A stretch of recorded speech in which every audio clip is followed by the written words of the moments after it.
Longtime Madison area residents will remember former police chief David Couper, who served the city from the mid-1970s until the early 1990s. He's now an Episcopal priest. An interesting life captured by author Rob Zaleski's new book, David Couper, Beyond the Badge, Reflections of an Ex-Cop. Rob joins us now. Thanks for being on with us. Oh, welcome back. Yeah. Thank you. I appreciate it. How did you decide to write this?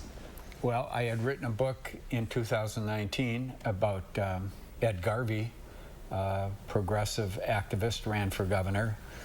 Turned out much better than I thought it would. The response was such. I went into that book having zero expectations, and then I thought to myself, that book did so well.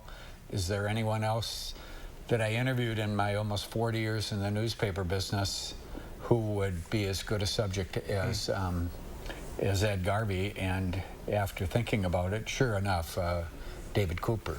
And known as a tough interview, was it tough to talk him into this? Yeah, it wasn't so much tough talking him into it. A lot of my colleagues told me, not a good idea. Do you know what you're getting into? Especially the Q&A format of the book. But I had known Couper. I had interviewed him in 1990 for a profile in the Capital Times. He was very reluctant to talk about his private life at that point. Then he called me out of the blue in 2011 and asked me to help him edit a book that he wrote. He self-published a book on the militarization of police. And we had probably 3 or 4 sessions, and the more time I spent with him, the more I convinced, wow, people really don't know his story. Well, yeah, there are two sides of the coin, the public perception and then the reality. Can you give us any hints of, you know, who this person is in real life? Well, in the first 3 or 4 meetings, we met 19 times in the pandemic year. Very difficult. 4 of the meetings were on Zoom.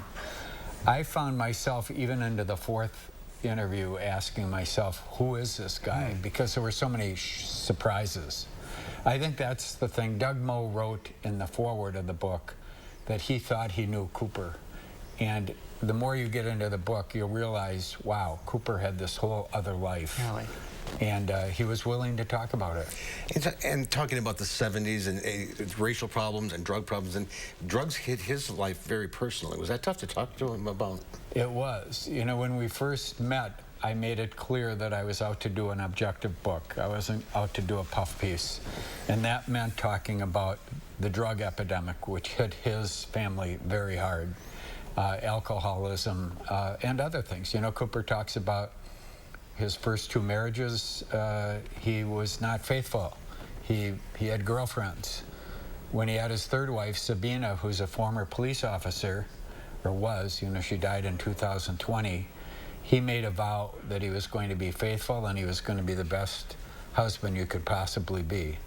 I think that's a very important chapter of the book. When I met with him in 2017 or whatever, Sabina got sick with cancer and with kidney failure in 2008, and she begged him to keep her out of a nursing home or a hospital. And he promised her that he was going to do everything he could to do that.